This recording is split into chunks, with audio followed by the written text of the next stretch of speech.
मेरा नाम इमरान है और आप सुन रहे हैं मेरी सोच। फेडरल बजट 2024 नेशनल असेंबली में पेश कर दिया गया है। मैंने फेडरल बजट की स्पीच को भी सुना, उसके ऊपर होने वाले तज्जियों को भी सुना, और मुझे ऐसे लगता है कि पाकिस्तान में जब फेडरल बजट आता है पिछले 20-25 साल से उस पर एक ही तरह की बहस होती है। यानी बहुत से लोग उस पर ये बहस करते हैं कि टैक्सेस की भरमार है। दूसरा ये कि फाइलर नॉन फाइलर का सिस्टम जो है ये पाकिस्तान के अंदर बहुत अरसे से इस पर बहस हो रही है।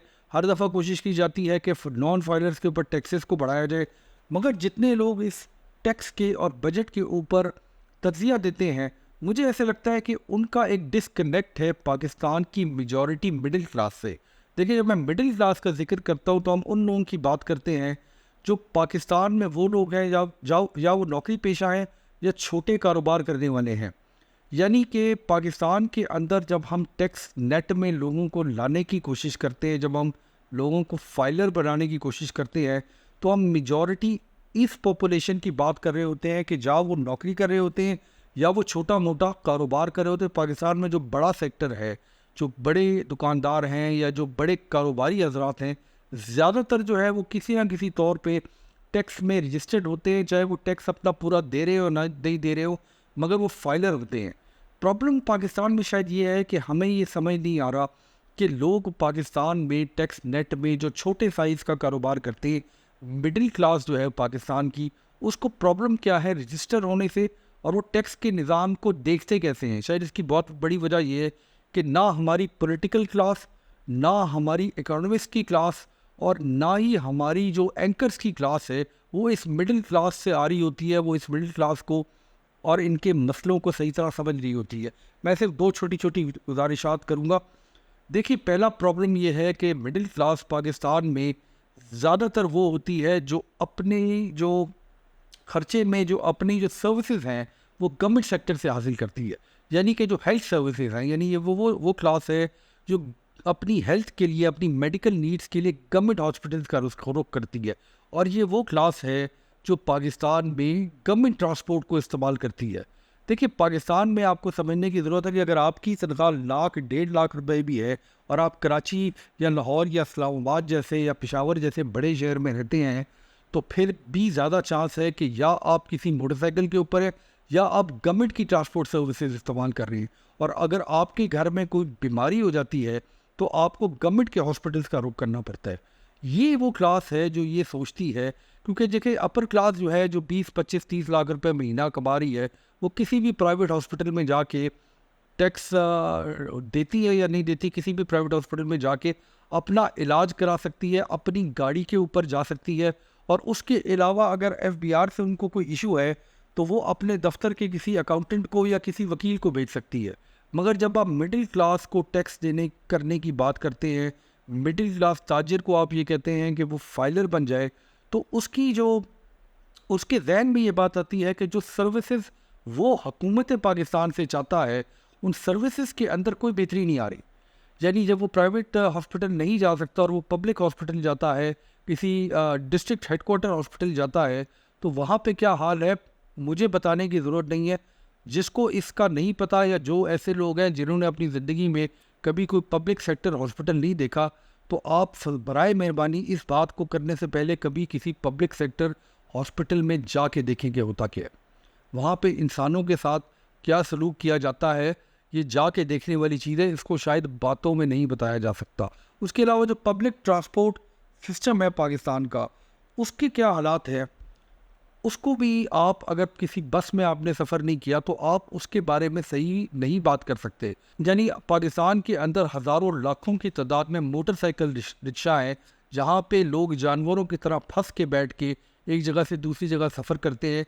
ना उसके अंदर गर्मी का कोई इंतज़ाम होता है, ना उसके अंदर सेफ्टी का कोई इंतज़ाम होता है। जब आप ऐसे लोगों को ज़बरदस्ती फाइलर बनाने की कोशिश करते हैं, तो ये वो तबका है जो ये सवाल करता है कि अगर मैं फाइलर बन के गवर्नमेंट को टैक्स दूँ तो मुझे क्या मिल रहा है। देखिए, एक अमीर आदमी को फ़र्क नहीं पड़ता, आप उसको ज़बरदस्ती भी टैक्स कर सकते हैं। उसके लिए ज़्यादा से ज़्यादा ये होगा कि उसकी इनकम का कुछ हिस्सा या ज़्यादा हिस्सा अगर वो टैक्स में दे भी रहा है तो उसके लाइफस्टाइल को बहुत ज़्यादा फ़र्क नहीं पड़ेगा। वो उसी तरह ठंडी गाड़ी में बैठ के अपने दफ्तर जाएगा, और अगर कोई मसला होगा तो वो लॉयर्स को भेज के या अपने अकाउंटेंट्स को भेज के मसले का हल करने की कोशिश करेगा। मगर क्योंकि उसको पब्लिक सेक्टर से जो गवर्नमेंट की तरफ से उसको बेहतर कुछ सड़कें चाहिए होती हैं, वो थोड़ा सा इंफ्रास्ट्रक्चर चाहिए होता है, उसको थोड़े से मोटरवेज चाहिए होते हैं, उसको ना पब्लिक सेक्टर की मेडिकल नीड्स का फ़र्क पड़ता है, उसको ना पब्लिक सेक्टर की अर्बन ट्रांसपोर्ट से फ़र्क पड़ता है। और भी हज़ारों ऐसी चीज़ें हैं जो मिडिल क्लास को गवर्नमेंट की तरफ से चाहिए होती हैं। जब वो ये देखते हैं कि वो पेट्रोल पे भी टैक्स दे रहे हैं, बिजली के बिल में भी टैक्स दे रहे हैं, उसके अलावा अगर अब वो फाइलर बन जाएं तो उनकी जो सर्विसेज है उसमें किसी किस्म का कोई जो है वो तरक्की नहीं हो रही होती। प्रॉब्लम ये है कि हमारी हुकूमत, और मैं या अपनी इस चैनल पे कई दफ़ा ये वीडियो बना चुका हूँ कि पाकिस्तान के अंदर टैक्स लोगों को देना चाहिए। मैं जब भी इस बारे में बात करता हूँ, मैं इस बात पे स्ट्रेस करता हूँ कि हमारे मुल्क के ख़र्चे ज़्यादा हैं और हमारे मुल्क की आमदनी कम है और वो सिर्फ टैक्स इनकम से पूरी हो रही है। मगर ये सवाल कि आप ज़बरदस्ती पूरे मुल्क को फाइलर बना दें, मगर उससे आप एक डिसकंटेंट ले आएंगे अपनी पॉपुलेशन के अंदर। उस पॉपुलेशन के डिसकंटेंट को आपको इवेंचुअली भुगतना पड़ेगा। अगर आप पब्लिक सेक्टर हॉस्पिटल्स को ठीक नहीं करेंगे, पब्लिक ट्रांसपोर्ट को ठीक नहीं करेंगे, जनरली पाकिस्तान में माहौल को ठीक नहीं करेंगे, तो इवेंचुअली आप उनसे कितनी दफ़ा टैक्स ले लेंगे। इवेंचुअली जो है वो पाकिस्तान के अंदर इस किस्म की चीज़ को, इस किस्म के डिसेंट को हमें भुगतना पड़ेगा। हुकूमत पाकिस्तान के ऊपर बहुत ज़्यादा ये तनकीद की जा रही है कि ये IMF का बजट है। यार IMF का इस बजट से क्या तल्लक है? बिल्कुल सीधी सी बात है कि अगर पाकिस्तान में IMF नहीं होती तब भी क्या हम टैक्स नहीं देते? क्या हम सिर्फ इस वजह से ये समझते हैं कि हुकूमत हमें फोर्स कर रही है टैक्स देने को क्योंकि IMF कह रही है? अगर आपके घर के अंदर आपकी आमदनी से अखराजात ज़्यादा हैं तो आप अपनी आमदनी को बढ़ाने की कोशिश करते हैं और आमदनी उस घर के अफराद के काम करने से बढ़ती है। इसी तरह टैक्स का निज़ाम है।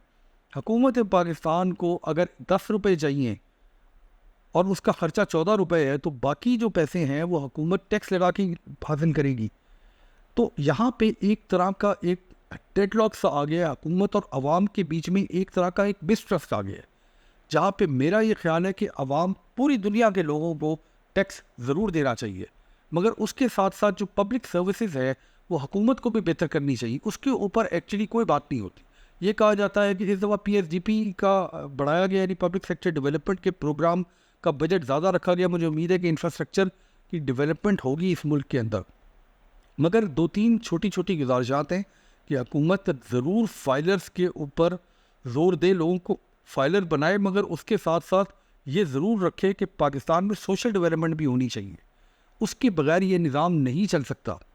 दूसरा प्रॉब्लम हमारी FBR का है। बहुत से ताजिर ये सोचते हैं कि अगर वो टैक्स देंगे तो FBR के लोग उनको तंग करेंगे और FBR के लोग उनको तंग करते भी हैं। आप किसी भी कारोबारी हजरात से बात कर लें तो हर दूसरे दिन कोई ना कोई नोटिस आया होता है। मैं यहाँ पे ये नहीं कह रहा कि वो टैक्स के अंदर चोरी या टैक्स के अंदर कोई गड़बड़ नहीं करते, मगर मैं आपको ये भी बताता चलूँ कि दुनिया के हर मुल्क में, अमेरिका के अंदर, जर्मनी के अंदर, UK के अंदर लोग टैक्स में गड़बड़ करते हैं। ये लोग ऐसे ही होते हैं। जो रेगुलेटर है उसका ये काम है कि वो टैक्स के निज़ाम को इतना शफाफ बनाए कि वो जो आदमी टैक्स में चोरी कर रहा है उसको ये ख़तरा हो कि वो पकड़ा जाएगा तो उसको प्रॉब्लम होगा, और उसके अलावा उसको बिला जवाब तंग ना किया जाए। इसका एक ही हल है। आज हम डिजिटल दौर में रहते हैं, हर चीज़ जो है वो डिजिटाइज्ड है। पाकिस्तान के अंदर फिल फॉर FBR और पब्लिक का जो आपस में लिंक है उसको डिजिटल कर देना चाहिए। यानी हम जो है वो टैक्सेशन के मामले में तमाम अपनी रिटर्न, हर चीज़ जो है वो ऑनलाइन जमा कराएं, और उसके अंदर अगर कोई बहुत बड़ी इनॉमली हो तो उसके ऊपर आप ऑडिट करें। यानी FBR के लोगों का और आवाम का आपस में जो राब्ता है उसको मिनिमाइज़ कर दिया जाए।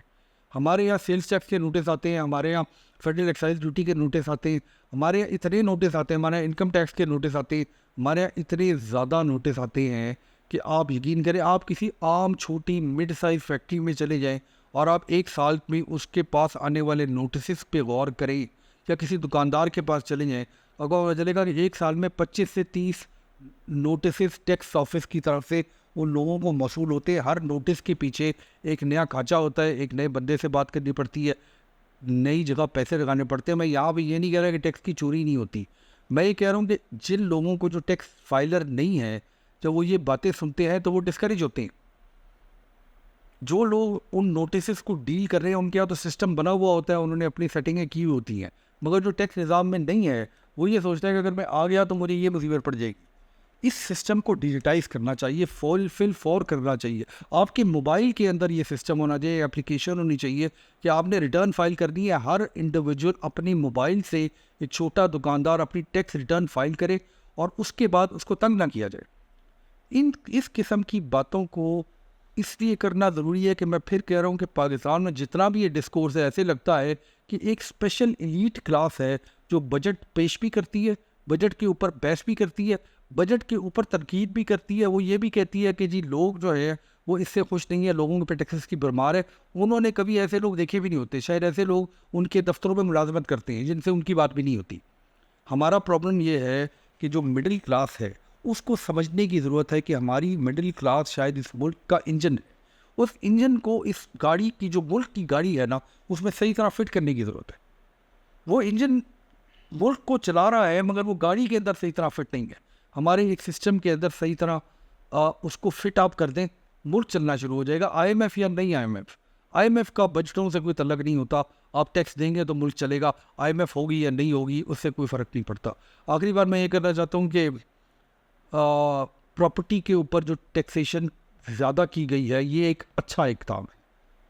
ये एक अच्छा इक़दाम इसलिए है कि प्रॉपर्टी के अंदर जो डेड इन्वेस्टमेंट है, जिसके ऊपर मैं कई दफ़ा वीडियो बना चुका हूँ, उसको टैक्सेशन करना ही और कैपिटल गेन टैक्स को बढ़ाना जो है ये वे फॉरवर्ड है इस मुल्क के लिए। पैसा निकालें प्रॉपर्टी से और उसको कारोबारों में लगाएं, इन्वेस्टमेंट्स में लगाएं, फैक्ट्रियों में लगाएं, एम्प्लॉयमेंट दें लोगों को। ये जो मिडिल क्लास है हमारी, ये इसको चलाने की ज़रूरत है। आखिरी जो मैंने खबर पढ़ी थी 4.5 मिलियन 45 लाख नौजवान 18 से 24 साल की उम्र के पाकिस्तानी नौजवान, हमारे बच्चे अनएम्प्लॉयड हैं पाकिस्तान में।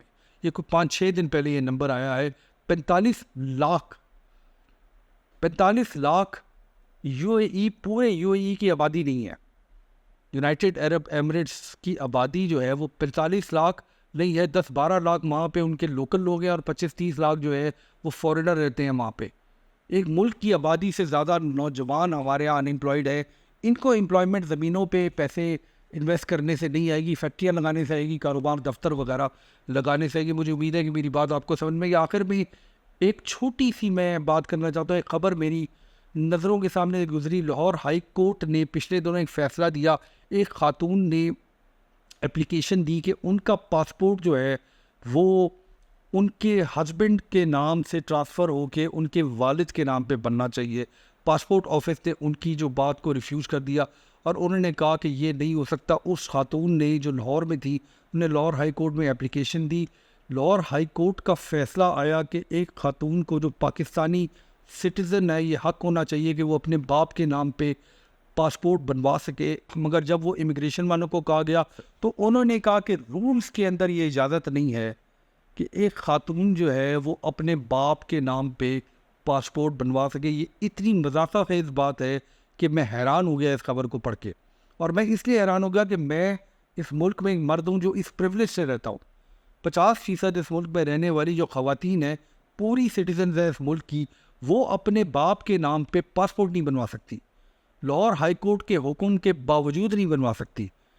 पॉलिटिकल गवर्नमेंट्स ने कहा कि जी हमें कोई एतराज़ नहीं कि खातून जो है वो अपने बाप के नाम पे पासपोर्ट बनवा ले, तो मगर उसके बावजूद रूल्स में अभी तक, जब तक मैं ये वीडियो बना रहा हूँ, तब्दीली नहीं आई। आज भी अगर आप खुदा न खास्ता कोई डिवोर्स्ड खातून है, सिंगल मदर हैं, आप अपने हस्बैंड के नाम के साथ आपका पासपोर्ट जुड़ा हुआ है। नादरा में अलबत्ता ये होता है कि नादरा में जो खातून अपनी शादी के बाद अपना नाम ना चेंज करना चाहे तो उसके वालिद का नाम रहता है उसकी शनाख्ती कार्ड पे, मगर उसके ट्रैवल डॉक्यूमेंट के अंदर अगर एक दफ़ा उसकी शादी हो गई है और फिर किसी वजह से उसकी डिवोर्स हो गई है तो उसका हस्बैंड का नाम उसके साथ जो है वो उसकी कब्र तक जुड़ा हुआ है। यानी इस किस्म की बैकवर्डनेस, इस किस्म की सोच, इस किस्म की सेकंड क्लास सिटीज़न जो है वो हमने अपनी ख़वातीन को बनाया हुआ है।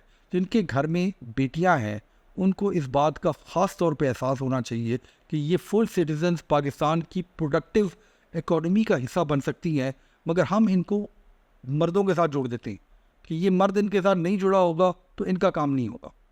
बराए मेहरबानी मैं मिन्नत करता हूँ अपने चैनल पे कि जो भी पॉलिटिकल गवर्नमेंट्स हैं, स्पेशली पीपल्स पार्टी इस बारे में बहुत ज़्यादा प्रोग्रेसिव है, उनको इस बात पे गौर करना चाहिए कि इस किस्म के दकियानूसी जो है वो रूल्स को ख़त्म किया जाए।